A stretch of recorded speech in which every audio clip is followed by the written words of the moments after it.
Olá, eu sou o professor Leonício Aires, eu estou em Teresina, capital do estado do Piauí, ao lado aqui do meu amigo Emerson Araújo, professor, advogado, jornalista, blogueiro, né, professor? E mobilizador social no estado do Maranhão. Professor é o de menos. Professor, o senhor tira sempre um feriado para vir para Teresina, matar saudade, visitar a família, mas como está o Maranhão? Muito bem, eu tenho uma relação muito próxima com Teresina, Leonício, por conta de ter me formado em Teresina, nas duas universidades públicas do estado do Piauí, e ter convivido aqui profissionalmente durante 50 anos. Eu sempre digo que eu fiz a minha carreira acadêmica e profissional basicamente em Teresina. Eu nasci no Maranhão e quando foi no ano de 2009 eu acabei me aposentando da rede estadual do Piauí de Educação e voltei para o estado do Maranhão, onde hoje, certo, eu também sou professor da rede estadual do Maranhão e onde eu milito na minha cidade, que é a cidade de Tuntum.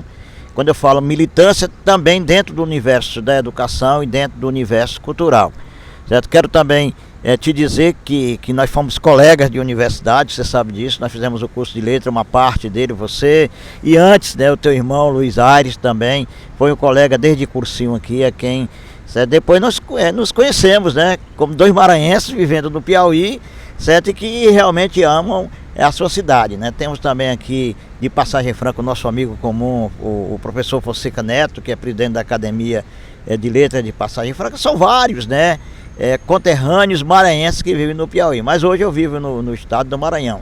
A educação maranhense, como vocês conhecem, ela de fato ela é uma educação que tem o quê? Que tem as suas, o seu sistema estadual, os seus sistemas municipais. Nós militamos nos dois, pode-se dizer, E a educação do Maranhão, ela não foge, Leonício, vamos dizer assim, do panorama da educação brasileira, principalmente nos últimos anos. Nós tivemos avanço substancial de 2013 até 2016, depois houve um corte, certo? E a educação acabou sendo penalizada. E para completar mais essa penalização, nós estamos vivendo ainda no estado de pandemia. A pandemia fechou as escolas durante 2 anos e a gente volta sem saber qual é o futuro de fato dessa educação. Então, a nossa militância vai nesse sentido, certo? Hoje eu sou conselheiro municipal de educação de Tuntum, presto consultoria à Secretaria Municipal de Educação de Tuntum e coordeno uma entidade nacional com a secção no Maranhão, que é a União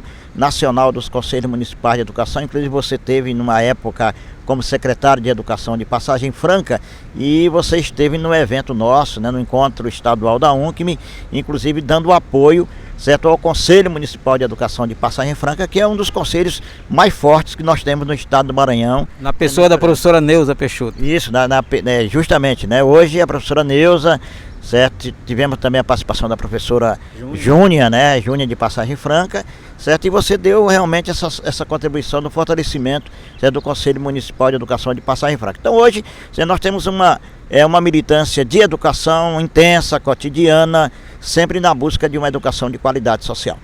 Professor, quanto à questão do Emerson escritor, o Emerson aqui em Teresina, por exemplo, já teve textos, poemas seus utilizados no antigo vestibular da Universidade Federal do Piauí, a qual nós nos formamos. Hoje eu não sei, eu gostaria de saber do senhor, tipo assim, eu participei de um evento em que eu vi uma nova safra de poetas. Quer dizer, o único elo que eu compreendi haver entre nós, eu não sou poeta, o senhor é, mas o único elo que eu encontrei entre eles, entre nós, essa geração antiga da universidade, bem mais que essa juventude que eu vi, foi um professor apenas. Mas eu entendi como sendo assim o elo, entre essa geração intermediária, que é a nossa, que existe outra geração além da nossa, e essa atual. Então eu te pergunto, o senhor está distante assim da poesia do Piauí, mesmo sendo membro da Academia Teresinense de Poesia?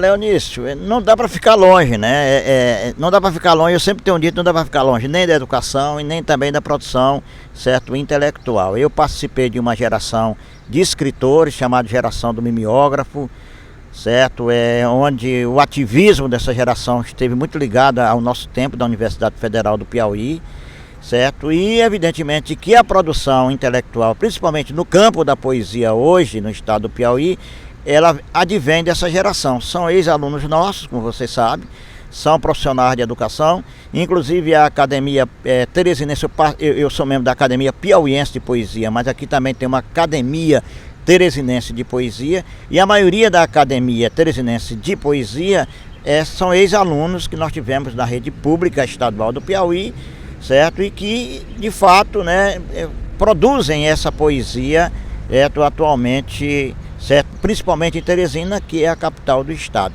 Então não dá para você ficar distante. A minha geração, uma outra geração, tinha uma proposta estética diferente, certo? Nós tivemos uma militância também muito intensa do ponto de vista, certo, política, né? Era a época da ditadura militar, certo? E a maioria dos poetas, a maioria dos artistas, dos ativistas culturais, certo, tiveram também esse envolvimento também com esse momento da conjuntura política do estado do Piauí e do Brasil como um todo, certo? Mesmo distante do Piauí, certo, eu acompanho a produção. Aqui nós temos da nossa geração escritores que já têm uma dimensão nacional, como é o caso do contista João Luiz do Nascimento, o mesmo professor Wellington Soares também, que é reconhecido nacionalmente, e a geração anterior, certo, é capitaneada pelo professor Cinéas Santos, certo, que além de ser um poeta de excelência, um cronista de excelência, é também um dos grandes ativadores, sempre foi um dos grandes ativadores, certo, da literatura do Piauí. O Cinéas é década de 60 com uma parte de 70, e nós,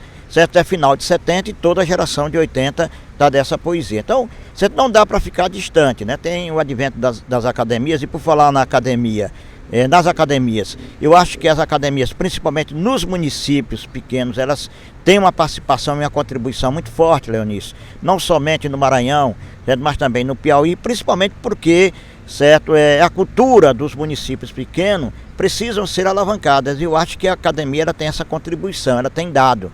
Ela não é somente, vamos dizer, uma instituição conservadora do ponto de vista da cultura, mas ela tem dado uma contribuição muito forte no sentido, por exemplo, de manter, certo, de ativar, certo, de, vamos dizer assim, de colocar a cultura dos municípios maranhenses e piauienses, que é a nossa base de atuação, certo, nessa movimentação, naquilo que a gente chama, certo, da muvuca literária, tá certo?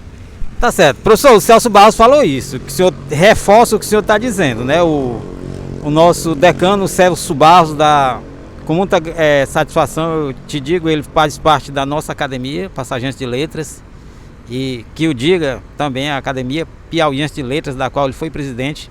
Ele falou isso, lugar de academia no interior, onde as pessoas precisam ser incentivadas à leitura. Então reforça muito bem, o senhor está em sintonia com a frase célebre que ele proferiu lá na sua posse, em Passagem Franca, tomando posse na sua cadeira. Mas como professor de língua portuguesa, professor, eu como o senhor, nós temos essa preocupação com relação ao ensino da língua hoje, diante as mídias, diante essa gama de ferramentas à disposição do aluno, que chega a fazer com que ele não consiga conciliar no sentido de domínio do formal da língua, que é cobrado no Enem, que de certa forma não está jogada fora, essa variedade padrão da língua, né? Nós sabemos que essa variedade, ela une os brasileiros, né? Nós temos a variedade coloquial, que para o nosso uso no dia a dia, e temos a variedade padrão, que une os brasileiros em termos de comunicação oficial, no mundo do trabalho. Eu te pergunto, enquanto professor de língua portuguesa, o senhor está tendo dificuldade no estado do Maranhão, como o senhor vê o ensino hoje, diante de tanta inovação em favor do aluno e contra ao mesmo tempo, contra entre aspas. O que o senhor tem a dizer? Muito bem, Leonício. Eu sempre tenho dito que o nosso aluno ele vive numa conjuntura de educação do século XXI, do século XXII. E o professor ficou um pouco atrasado nisso, né? Eu estou falando do ponto de vista das novas tecnologias, das tecnologias digitais de informação e comunicação.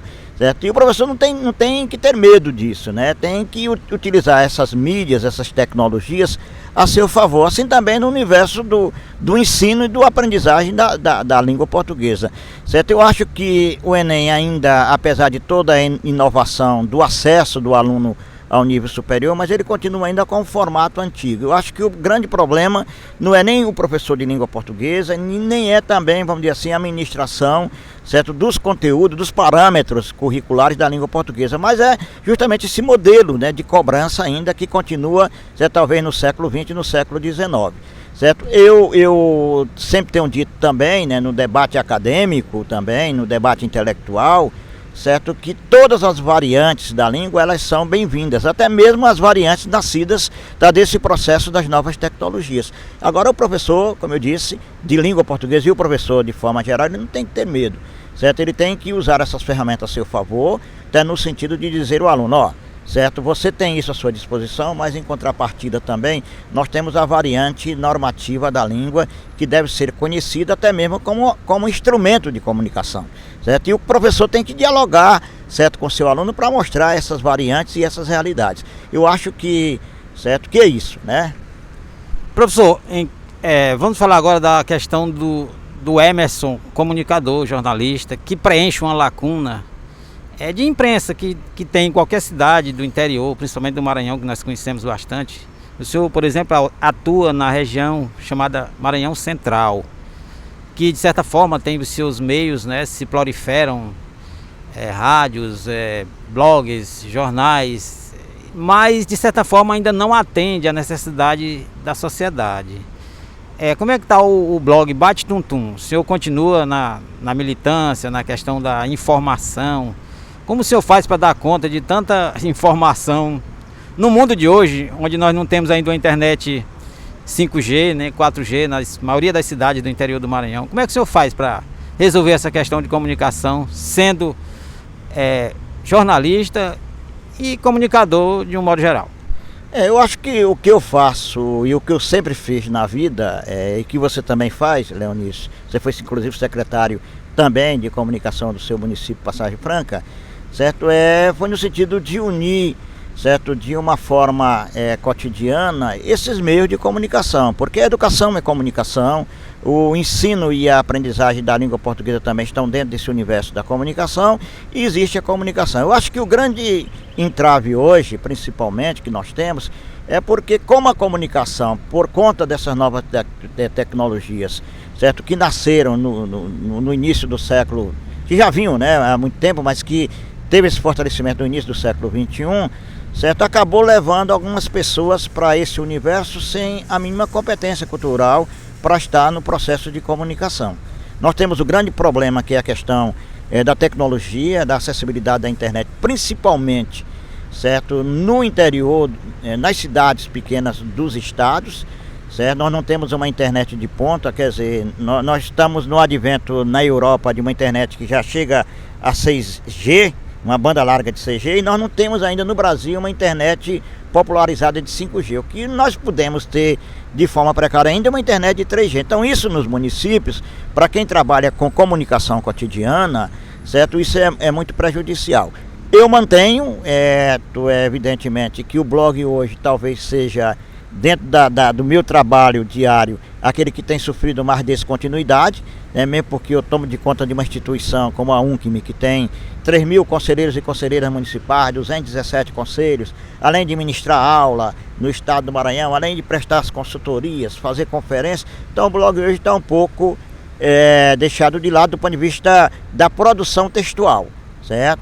É claro que a gente copia uma matéria que a gente acha conveniente, até mesmo para dizer que o blog está vivo, certo? Mas eu tenho escrito muito pouco, certo? Por conta dessas demandas. Eu estou planejando já para o ano de 2000, eu estou dizendo isso hoje, para o ano de 2023, um refluxo dessas minhas atividades, certo? Para cuidar da produção literária, principalmente, e também de fortalecer mais essa questão da comunicação. Eu sempre primo pela comunicação. Tem muita gente que diz, mas teu blog é feito para intelectual. Não, meu blog mantém uma linguagem que eu aprendi na academia. Quando eu falo academia, eu estou falando da universidade. Eu sou profissional de letras, português, certo? Então, evidentemente que eu tenho que manter, principalmente na escrita, esse padrão normativo, certo? E eu não negocio isso, né? Tem gente que não, certo? Que utiliza uma linguagem chula nos seus blogs, sem fazer nenhuma crítica, porque tem público também para tudo quanto é linguagem, né? Não estou fazendo nenhuma crítica a nenhum colega que atua dessa forma,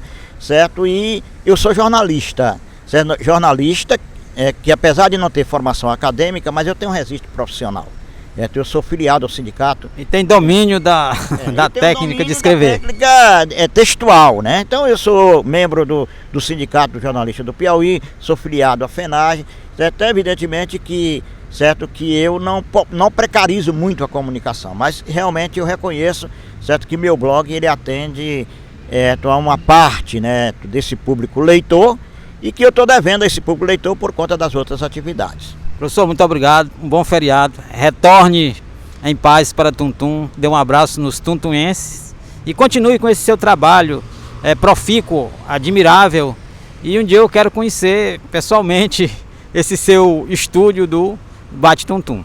Eu já convidei você para ir a Tuntum. Nós temos um projeto de colocar uma semente, né, para a gente fazer, certo, uma instituição, se não igual, com a mesma qualidade de Passagem Franca, lá em Tuntum, porque eu volto a dizer, eu acredito na academia como uma instituição de alavancar realmente as culturas no município. Então você continua sendo convidado, você, certo, sua família. Eu estive na Conferência Municipal de Educação de Passagem Franca, certo? Você é uma pessoa benquista lá no seu município, você tem uma trajetória e você tem uma vantagem, você também é um escritor, você é um cronista que escreve bem, tem domínio da técnica, certo, da escrita. Então parabéns por isso, eu é que tenho que agradecer, certo? Normalmente nós nos encontramos em Teresina, nós nunca nos encontramos no Maranhão. Um dia dará certo. Não daria dar certo. E você, o convite a Tuntum, certo, está feito, Luiz.